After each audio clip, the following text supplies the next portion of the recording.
最近花粉でずっと鼻声すぎてマジでしんどいってことで、どうもプラミンです。はい、ということで今回の動画はこの HG ライジングフリーダムを改造して制作していきたいと思います。このねライジングフリーダムね、ベースとなる本体のね作りが良すぎるんですよね。なのでちょっと改造したいと思ったんで改造していくんですけど、今回のコンセプトは近距離戦闘用にカスタマイズしていきたいと思います。それじゃあね、早速作っていきましょう。はい、じゃあね早速作っていくんですけど、今回のライジングフリーダム近距離専用カスタマイズなんですけど、僕の大好きなエクシアみたいな感じの近距離専用カスタマイズを想定してるんですけど、今回ねミキシングに使用するガンプラある程度もう見繕ってきてまして、こちらイモータルジャスティスとビルドバーニングガンダム、この3キットを使ってライジングフリーダムを近距離専用にねカスタマイズしていきたいと思います。じゃあまずざっとね混ぜていきます。近距離専用でスタイリッシュに仕上げたいので、ライジングフリーダムのねこのバックパックちょっとでかすぎると思うんですよ。これねちょっとね大きすぎるので、このウイングと本体でばらけさせてこっちの本体だけ使います。このねバックパック本体の方は可動式のスラスターになってるので、これはちょっとスタイリッシュでかっこいいのでそのままね使いたいと思います。ただここがねちょっと邪魔なので、ここはもうちょっと考えたいと思います。でシールドはいらないです。ライフルもいらないです。潔くやっていく。でレールガンもいらないです。射撃武器なんかいらないんですよ。とりあえずこんな感じで、ここからこの2機ね混ぜていくんですけど、ライジングフリーダムって若干ね足短いって思うんですよ。足をね変えていきます。足はビルドバーニングのものを使います。スタイルの違いがねめっちゃ目にわかるぐらい違うんですよね。ビルドバーニングってめっちゃスタイルいいんですよ。なのでこの脚部使っちゃいます。で接続方法が同じ軸なのでそのままね差し込めば使えます。こんな感じね。でライフリの方のこのねスリッパパーツ、ロボットのヒール大好きなんで、これはねそのまま使います。これも同じボールジョイントなのでそのまま差し込めば使えますね。はい、どうですか？これだけでねかなりスマートに足の延長までできちゃいましたね。あとこのビルドバーニングの足はデザインがかっこいい。イモータルジャスティスからはこのサイドアーマーを使えます。はい、こんな感じ。これもねそのまま取り付けちゃえば近距離用の武装がね追加できるんで、早速取り入れてみました。であと使いたい部分がこのバックパックなんですけど、このバックパックのねこの両側の羽の部分、ここちょっとね若干ねエクシアの GN ブレイドっぽくないですか？これをこういう感じで腕に持たせたいので、ここはねどうにかして後々改造していきたいと思います。でこのね隙間に腕を入れたいんですけど、ライフリはここにビームシールド発生のねデスティニーみたいなやつがあるんで、腕をちょっとねイモジャのものに変えていきます。こんな感じでこうやってみると、ほらこの隙間にね結構フィットするんですよ。とりあえずのシルエットとしてはこんな感じですかね。大きい剣を両手に持たせて、各所ねちょっとゴテゴテしてる部分は取り外してみました。とりあえずはこんな感じのミキシングをベースに進めていきたいと思います。はい、ちょっといろいろやってたんですけど、ここライフリのままだとブレードがめちゃくちゃ干渉しちゃうので、このイモータルジャスティスの肩アーマー、これねこの白いパーツついてるんですけど、これ外してそのままでも結構違和感ないので、そのままイモジャの腕にしちゃいました。で脚部側面にはビルドバーニングの腰部アーマーつけようと思って、こんな感じでね一回仮止めで、バックパックなんですけど、このキッシュ部分、これがね本当にちょっと邪魔なので、こんな感じでねジャンクパーツからいい感じの持ってきて、こういう感じで取り付けてミニプロペラントタンクみたいなね、そんな感じでここのパーツ埋めていこうと思います。じゃあねちょっと本格的な加工に入りましょう。はい、じゃあまずバックパックから。これはねもう結構単純。本体から機種パーツだけ取って取り外すとこんな感じ。プロペラントタンクのパーツは軸を使わないので切り飛ばしていきます。はい、切り飛ばしてこんな感じでつくように、これはねもう塗装後に接着しちゃいますね。次は脚部に取り付ける追加アーマー、これはここの元の接続軸邪魔なので、ここも取り外していきましょう。ざっと切り飛ばすと干渉しなくなるので、こんな感じ感じでねしっかりとピタッと取り付くんですけど、ここもちょっとめんどくさいんで塗装した後にそのまま接着しちゃいましょうかね。今回の制作で一番ちょっと力入れたいのはこの武装なんですけど、こういう感じで取り付けたいんですけど、このねハンドパーツせっかく余ってるからここからこう持ち手生やそうかなって思ったんですけど、ちょっとね保持力が心配すぎるので、この大型ブレードはネオジム磁石で取り付ける方式にしようと思います。このグレーのジョイント部分に磁石仕込みたかったんですけど、このね四角の磁石使おうとしたら、見てください、これまさかのシンデレラフィット。これやばいな。ここにこれ埋め込めっていうあれだろ、天からの啓示だろこれは。いやこれはちょっとまさかのラッキー案件でしたね。めっちゃ改造楽になる。そしたら前腕部の内部に磁石を取り付けていきたい。断面こんな感じで結構ぎっしり詰まってるんで、もうねこれはねこの磁石ねこんな薄いやつなんで、このジョイントパーツのグレーの部分ここちょっとね削ってみようと思います。ちょっとね雑なんですけど、どうせ見えないのでニッパーで切っていきます。こういう思い切りはね大事ですよ。そしたらこんな感じ、結構スカスカになったので、はい磁石ね差し込みできましたね。こんな感じで磁石で取り付けできるようになりましたんで、かなり安定感あっていいんじゃないでしょうか。どうでしょうか。めちゃくちゃいい感じに装備できましたね。振っても落ちないぐらいにはしっかり安定してますね。しっかりと刃の部分を回転させることで、こうやってね刃の展開状態もできると。でもここまで来るとミキシングに関してはなんていうかほぼ終わりなんですよね。なんでここから本体の軽い回収を行っていきましょう。はい。でここから本体の加工をやっていくんですけど、やることとしては合わせ目の処理、ディテールアップ、表面処理ですね。まずはね合わせ目から消していこうかなって思うんですけど、僕がプラモを作る時のモットー、できるだけ楽したい。なので実は今回このミキシング制作に使ったキットなんですけど、基本的に合わせ目が少ないキットを使ってるんで、合わせ目箇所としてはライフリのヘルメット側面とイモータルジャスティス肩アーマー側面、あとは武装に少し出ちゃうんですけど、これをねまず消していきます。今回ね発生する合わせ目全部段落ち処理で対処していきたいと思います。全体ね段落ちで作っていきます。今回使用していくのはこちら 0.2mm の筋彫りカーバイト。いつもは段落ち処理するとき 0.5mm でやってるんですけど、ヘルメットパーツの元の段落ちが結構狭い感じなので 0.2mm でやっていきます。筋彫りしたい箇所にこんな感じでプラバンで当て木をして彫っていく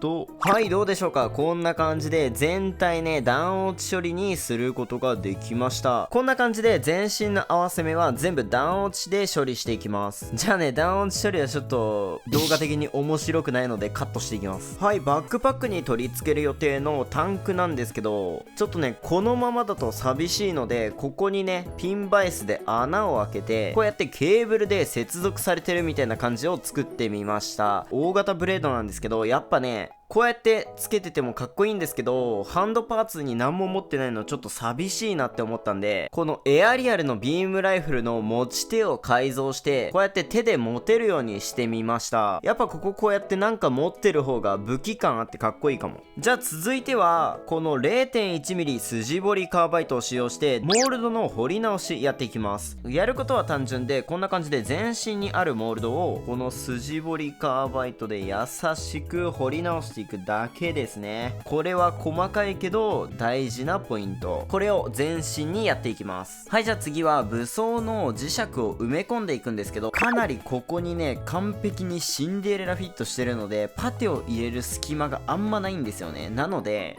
ここの部分を切り取って、このね瞬間接着剤を使用して接着していきます。乗せたい箇所にもうそのままね接着剤を流して、そこに磁石を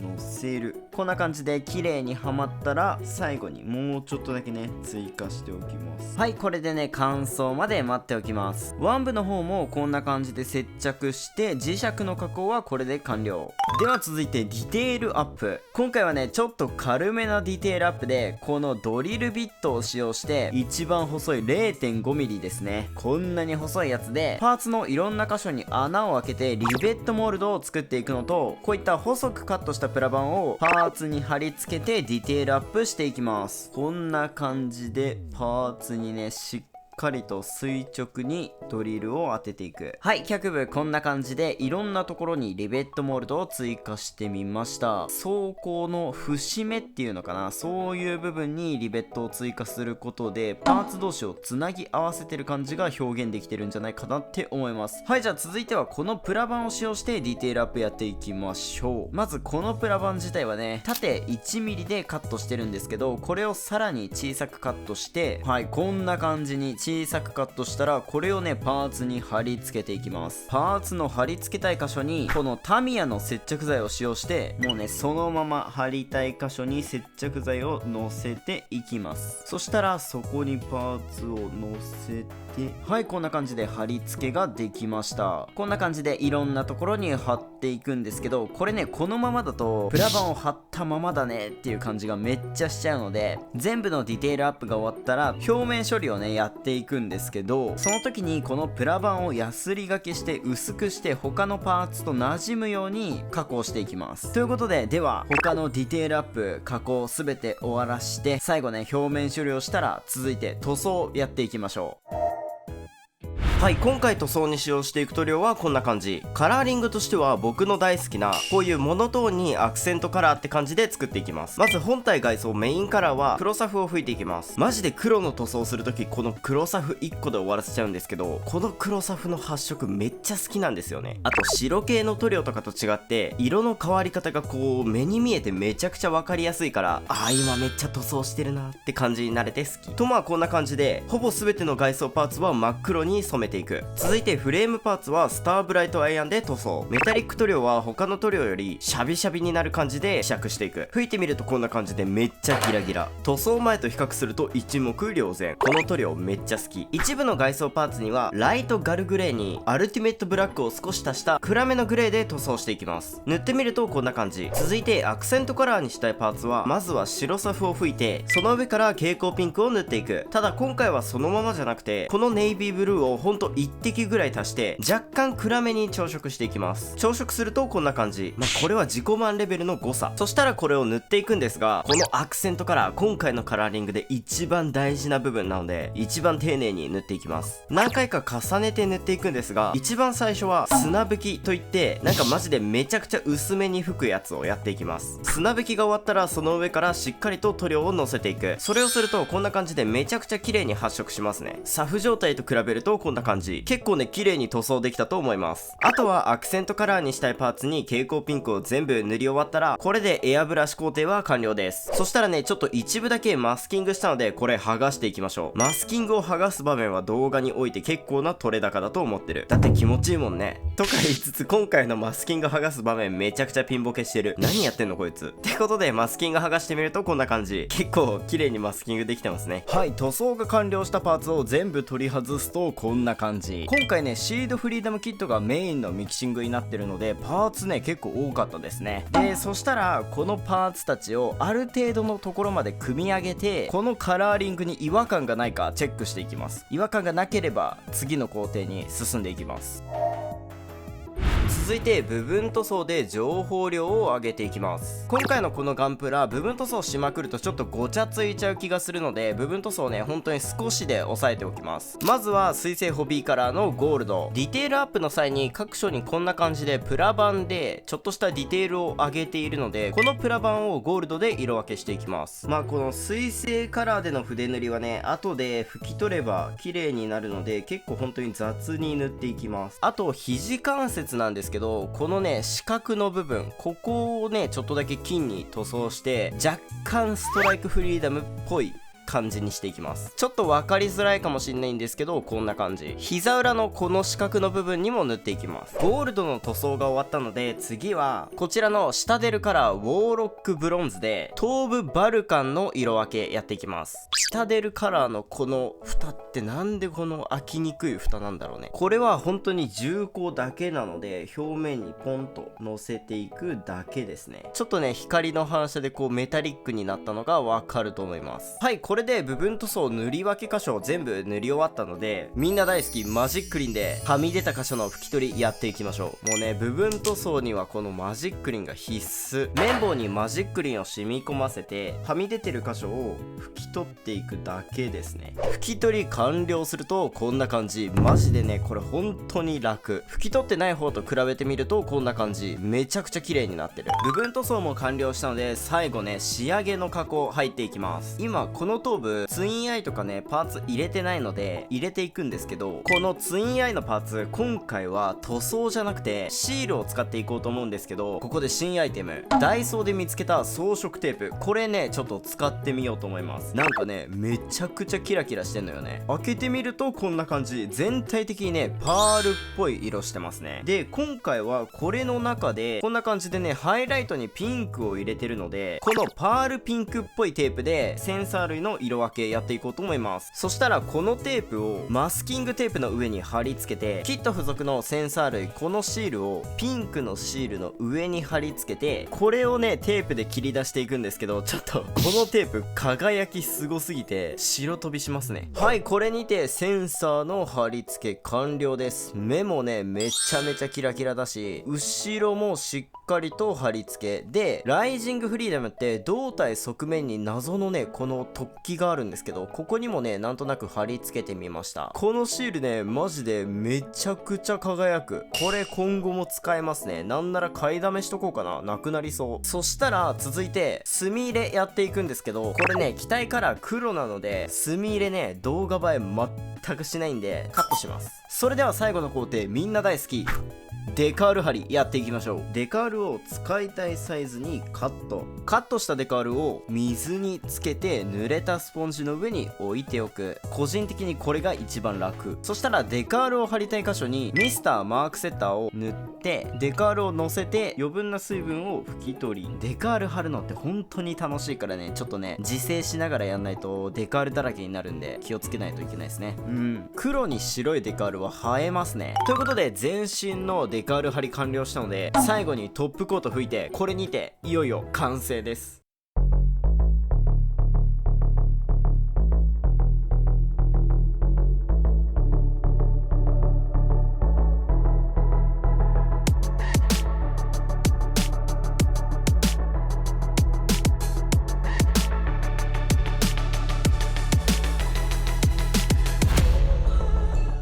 はい、ということで完成しました。ライジングフリーダム近接特化型の改造。カラーリングもね僕好みのめちゃくちゃかっこいい感じで仕上げられて大満足ですね。やっぱりこうミキシングっていうのは自分の好み趣味をぶち込みまくるっていうね、そういうところがめちゃくちゃ楽しいんですよね。でっかい剣、モノトーンにアクセントカラー、スタイリッシュな体型、完全に僕の癖を詰め込んだガンプラ。でもこういうミキシングのガンプラ作るときに、作ったガンプラに名前を付けるのとかめっちゃ苦手なんで、大体もう作ったら名前とかは考えずにそのまま飾るんですけど、せっかくなんでこいつには名前今考えましょうかね。ギリシャ語でキルっていう言葉がテムノーっていうらしいんで、ライジングフリーダムテムノーいいんじゃないでしょうか。ライジングフリーダムテムノーでね、やっぱり僕はねビルドシリーズからガンプラに入ったっていうこともあって、ミキシングするとどうしてもこういうビルド系っぽいフォルムになりますね。それだけビルドシリーズの僕への影響はでかいということですわ。とまあそういうことで珍しく僕のチャンネルでミキシングの動画を作ってみたんですが、いかがだったでしょうか。もしねこのガンプラ少しでもかっこいいなと思ってくださったら、高評価チャンネル登録していただけるとめちゃくちゃ嬉しいです。あとこのガンプラのかっこいいポイントを見つけたらぜひぜひコメントで教えてください。僕が喜